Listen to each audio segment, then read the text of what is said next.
Making movies is hard.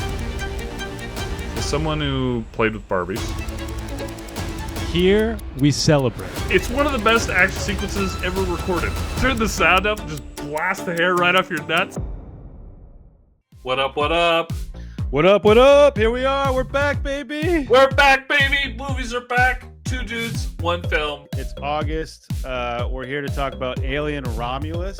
The movie I was most excited for. You know this all year. Why were you most excited about it? This is one of my favorite franchises. Yeah. Even though there's been like some lows to the lows, I can't put this above Star Wars.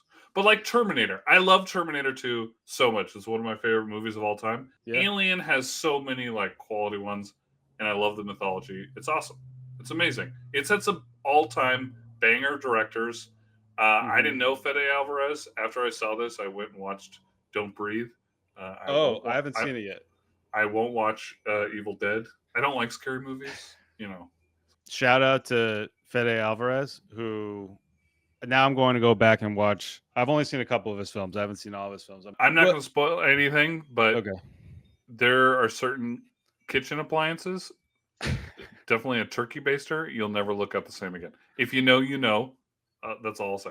I just want to say thank you to, I guess, 20th Century. Thank you to Ridley. Wait, does 20th Century still exist? Or is that Disney? Well, I guess it's Disney. Okay. Thank you to Disney. Just to allow another director to come in and Tom Cruise cook, right? Just let them do their thing. Just go. And we'll get to this, but I think what's so cool about this movie is that you could tell he appreciates the mythology. Mm-hmm. You can tell he appreciates the details of the world. True. Right? But then they let him do his thing at the end, right?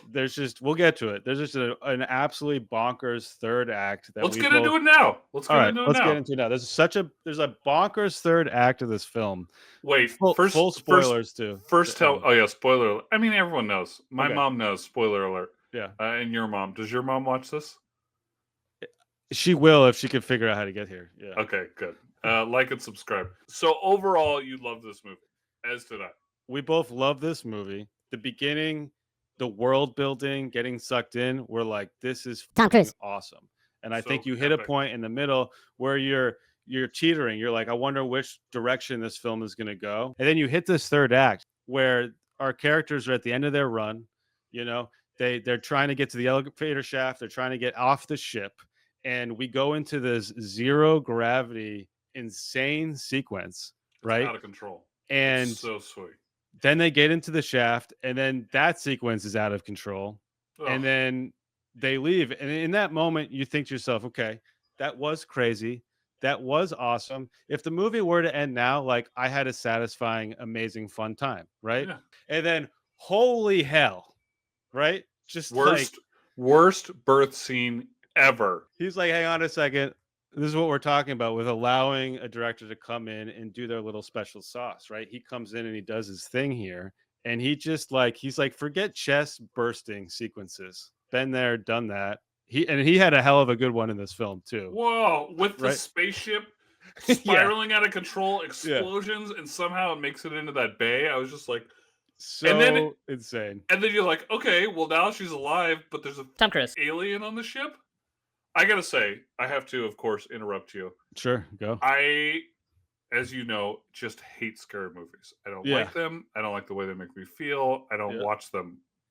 Aliens is a scary I could accept. Alien 1 is more about what you don't see. Aliens 2, or Aliens, is like an action movie, and the scares are like, most of this movie was the kind of scary I could take. The final part of the third was when... That's when I got my one eye closed and I'm plugging my ears and I'm just like, no.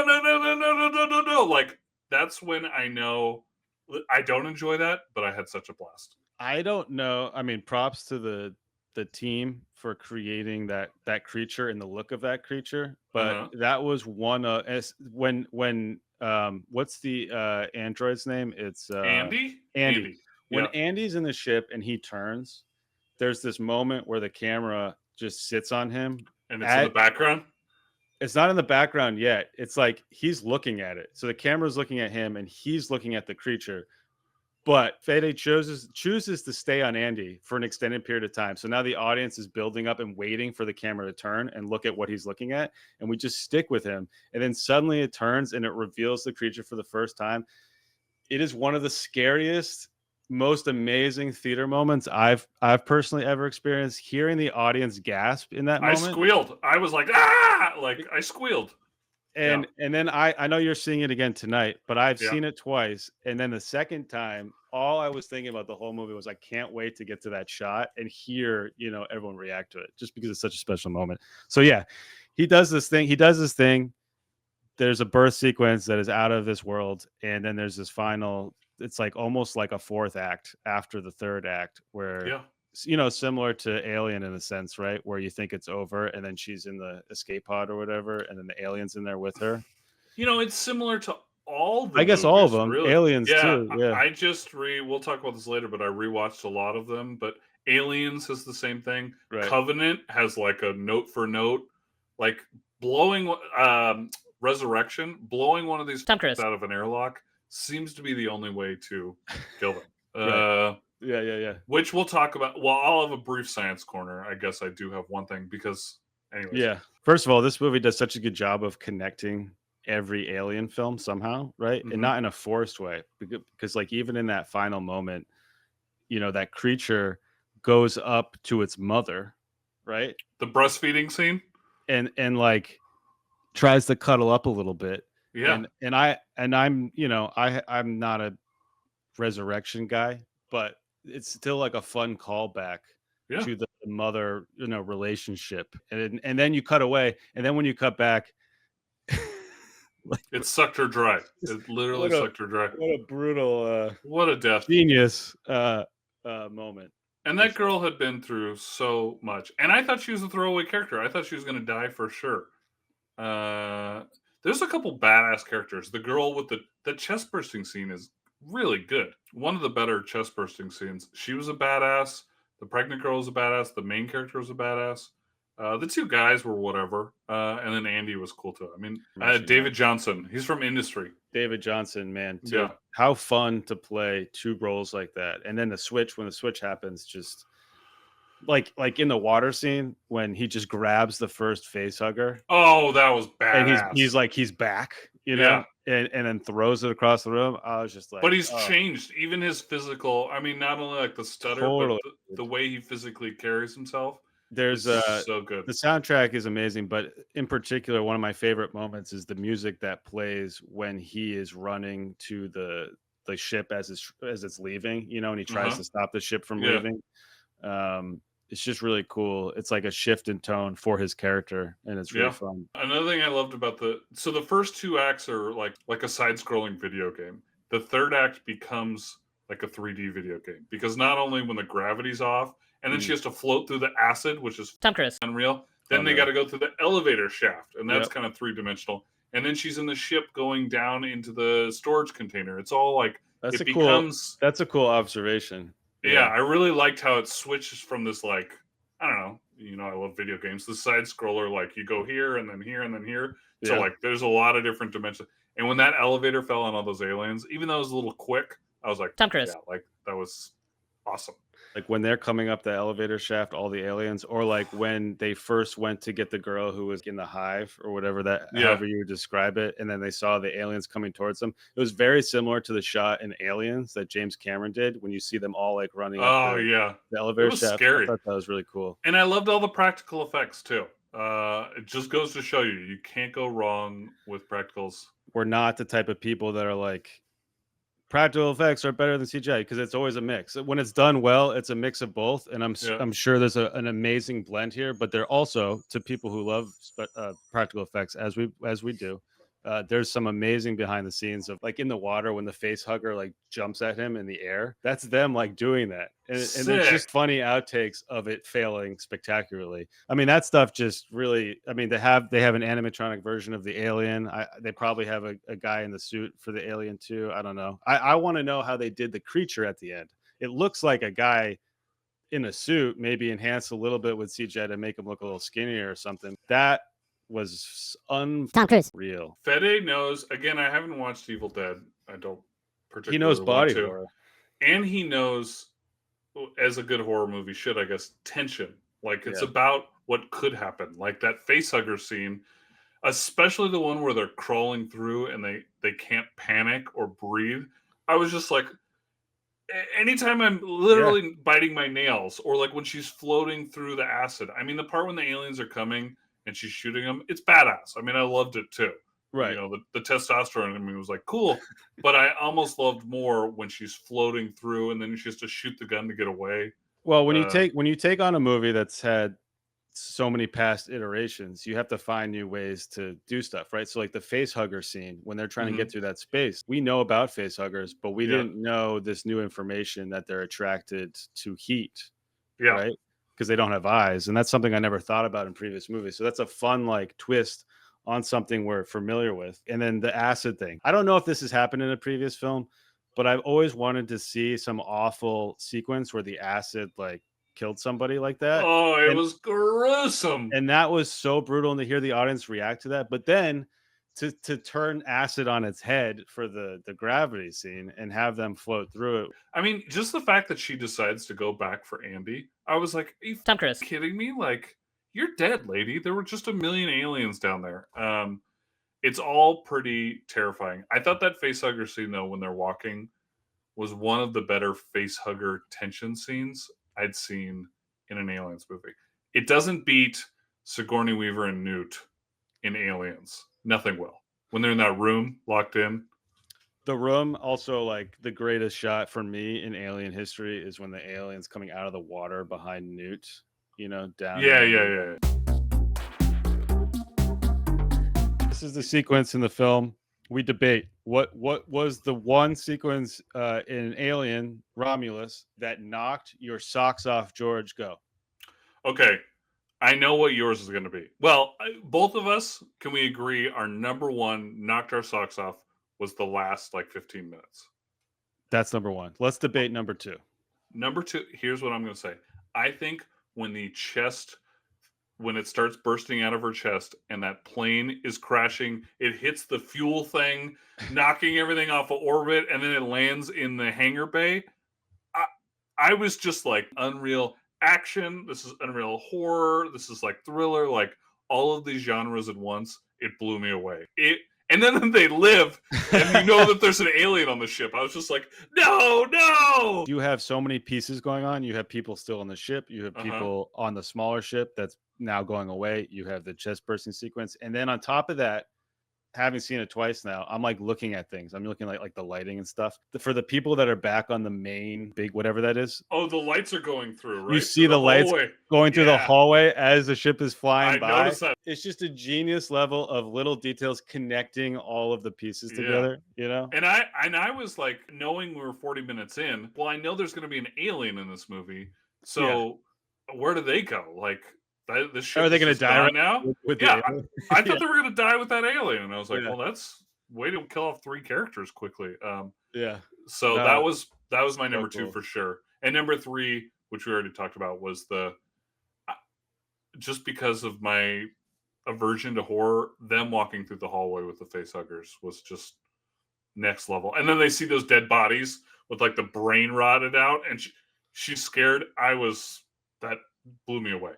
I would say number 2 I would say equal to number 2 for me is the elevator acid sequence. And maybe you put the chest birth above, but I just thought it was so new and fresh. And to add zero gravity in, I don't know if it's the first time in the Alien franchise, but it's just such a cool way to do that. But we've already talked about that sequence. So and the gravity purge, which is a whole, as soon as it happened the first time, because I was they set it up early. I was like, this is a Chekhov's gun or whatever. Like, so you go into that sequence knowing that, okay, this could work with the gravity, with the acid floating around, but you know it's not going to work for long.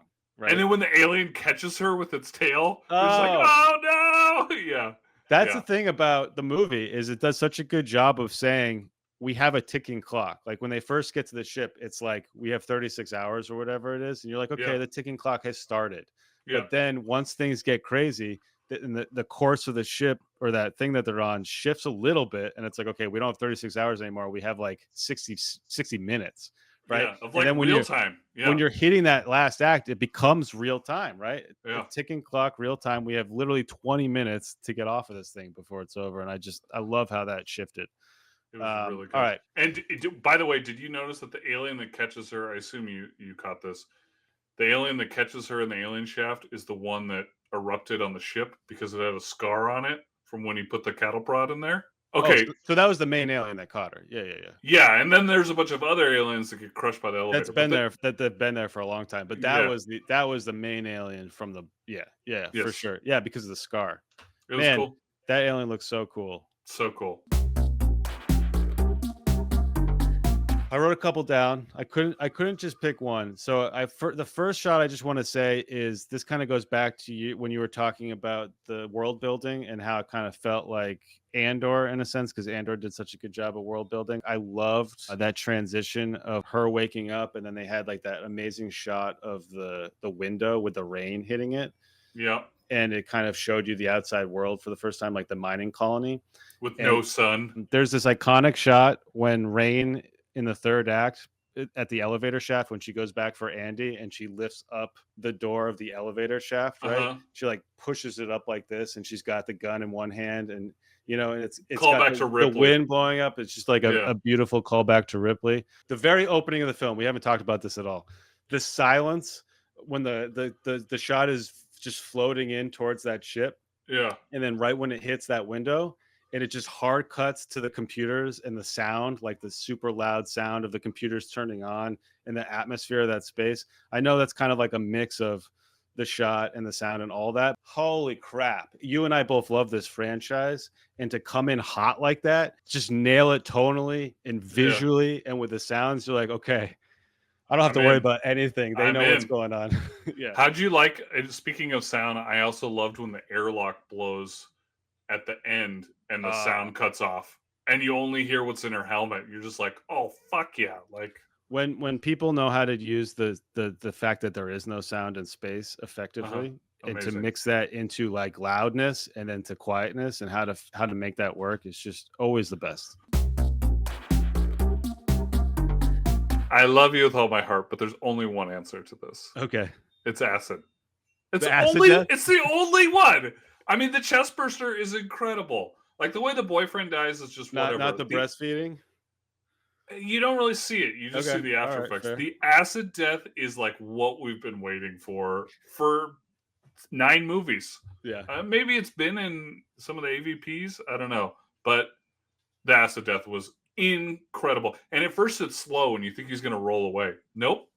He just keeps getting melted. It was incredible. And then his chest like bursts or something. Yeah. I don't know what happened. His like heart explodes or something. It was awesome. This is going to be the quickest science corner ever.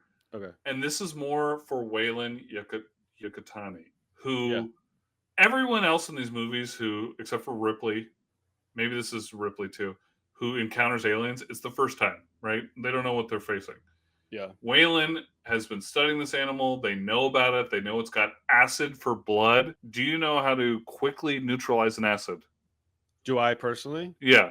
No, I feel like this is important information, though. I should know. You add a base. Now, a very strong acid needs a very strong base, which would cause an explosion. But if you're trying to stop this alien from melting through the floor or the spaceship, or like melting your face off, just get a bunch of baking powder and just smother that. Tom Cruise.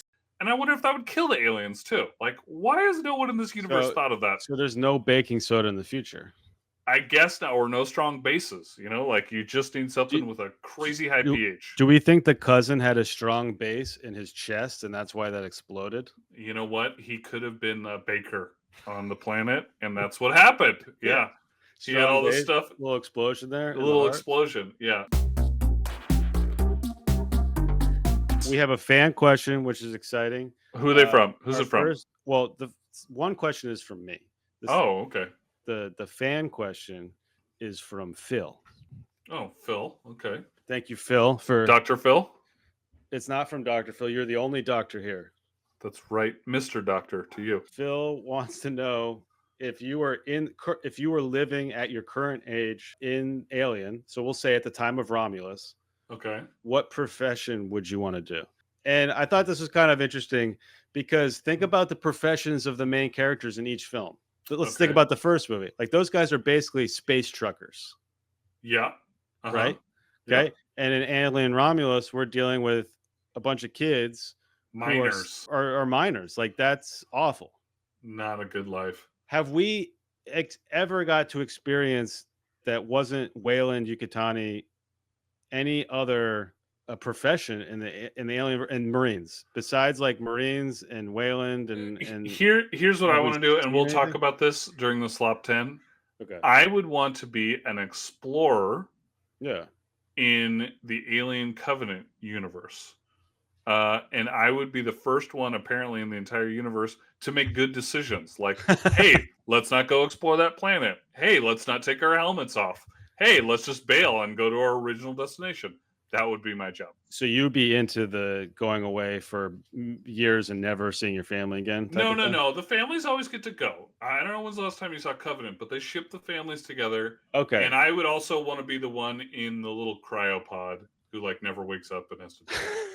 Actually, no. I take that back because the leadership seems to make idiotic decisions. So I'd want to be the captain who's like, no, we're not going to explore. We're going where we're meant to go. The filmmaker side of me is really kind of interested in that first movie band of workers out in space, whether it's exploring or doing something. I enjoy situations where you're forced to be with a group of people for a couple of weeks and you become like a family, right? And you're doing hopefully fun work. That's for me why I love making movies is that bonding collaborative experience. So I could see myself kind of interested in that. Of course, every movie we see these people get put into a situation where they have to explore some kind of an unknown thing and it turns into a tragedy, right? So it's a little bit of a turnoff. I mean, even in the first one, they could have ignored it. I haven't seen it in a while, but they like get directions. I just watched it, and yeah, the mother, the ship AI, stops the ship, wakes them up, and says, "We have to do this. It's in your contract." So they can't turn it down. Okay. If they decide to not explore, I guess their contracts are forfeit and they don't get paid. At that point, I'd call my union representative and say, like, what is this? They're talking about like the union and their pay in that. And I'd be like, no, I'm not gonna. Yeah. Okay. Here is my question for you. I had this a question immediately after watching the film the first time. And I've asked some people and we have an answer. Fede, the director of the film, likes going on Reddit, likes interacting with the fans. And I guess he got banned by Reddit because they thought he was an imposter, but it was actually him. So he posted it on Twitter. But anyway, one of the questions that he commented on is this: who is the father of the woman that was pregnant? Father with the woman who was pregnant. Oh, I thought he was an unknown guy. She said, just some jerk. It's not her brother, is it? Can you think of any moment in the film that would reveal to you?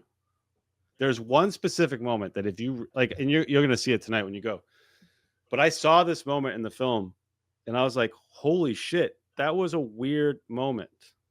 It's not the other guy, is it? The acid guy? Yeah. It's him? Yeah. Oh, what? They have this super fascinating moment where he grabs her. Remember, he comes up behind her and he grabs her to be quiet because she sees like before he electrocutes it. Yeah. Right. And he lets go of her face. And then the blocking of the scene is like they both turn and look at each other. What is happening here? These guys are so happy that they're both alive. He kind of like touches her a little bit. Back up. Yeah. The guy who dies at the end, the boyfriend, is her brother. Her brother. Yeah. And that guy's the cousin? Yeah. And the girl who gets the chest burst is the cousin's girlfriend. Yeah. That's what I thought they were boyfriend and girlfriend. And Rain, the main character, at one point had dated the boyfriend, right? Correct. Feelings. Or the brother. Yeah. So they're cousins. You know what? You can't. I'm not going to yuck their yum.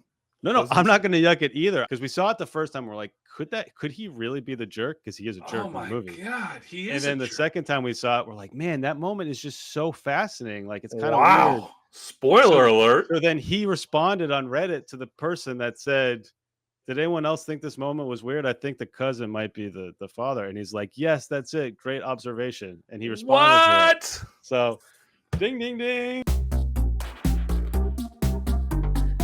And by the way, quick side note, I watched Alien and Aliens with my 10-year-old, then 9, last Halloween, which she loved. She was not as scared. I realize Alien is scarier when you're an adult, because Alien is more about empty, dark corridors and the unknown. And you texted me and you said, should I take my daughter to go see Romulus? And I'm going to take credit on this one.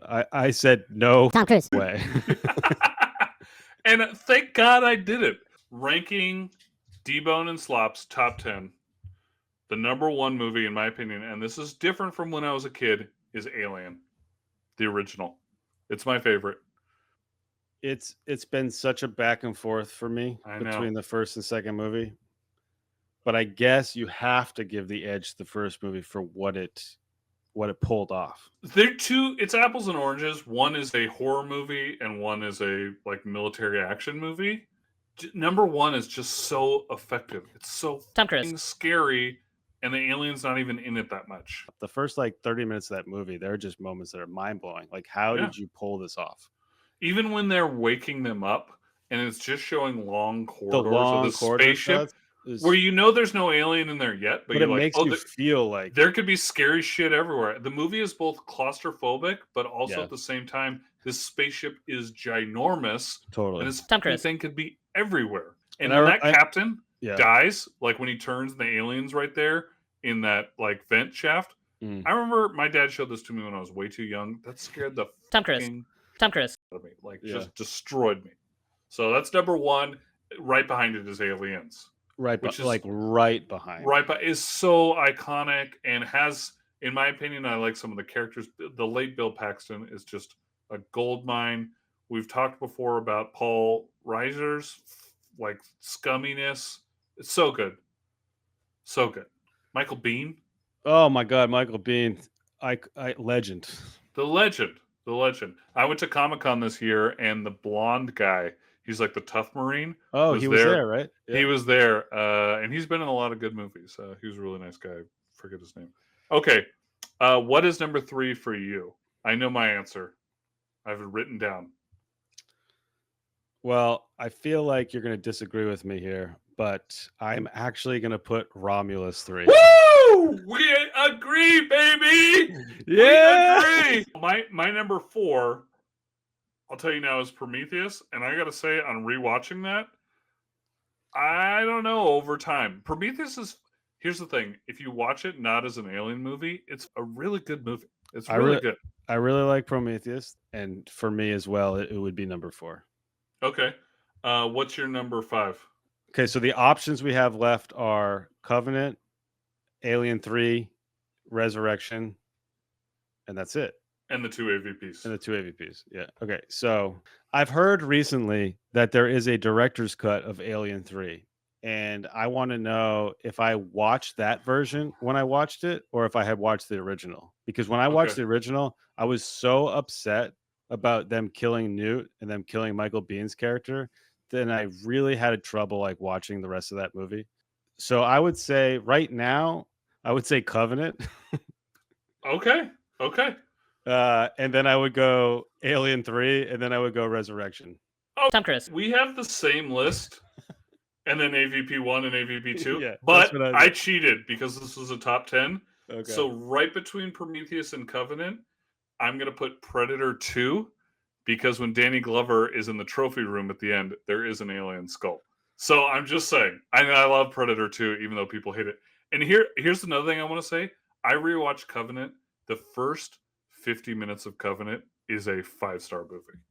It's unreal. It's a fun time. When the backbursters start coming, all chaos breaks loose, the ship's exploding, people are transformed. I was just like, wow, like it's an amazing movie. There's also like really mind blowing like Fassbender on Fassbender scenes Oh, where it's the just like sexual. it's The like how did they film that? You know, I when always he's doing the flute, it's just like you blow and I'll finger. I was like, whoa, this is the horniest shit I've seen since Challengers. but when Like, they pass the flute back and yeah, forth, it's like a single shot and they're both in it. And I'm like, how did they do this? You okay, and I have a bunch of movies we got to catch up with too. I think we're yeah. gonna do Civil War, we're gonna do Doom Part 2, Challengers, horniest movie. Challengers. Yeah, Hell yeah. okay. So those are three that we're gonna backtrack and get those things on here. And then yeah, moving forward, we got some exciting movies this fall. We got Gladiator 2 2, baby. right here. Don't. Yes, Gladiator 2, dude. I can't wait. I don't care. Denzel looks sick. I didn't watch the trailer. I saw the picture though and was like, hell yeah. I think Ridley just said recently that it's the best movies ever made. So LFG baby, let's go. Thank you everyone. Yeah. Thanks. Like, subscribe. Thanks, subscribe. Mom. See you in the Thanks, next one. Mom. Goodbye.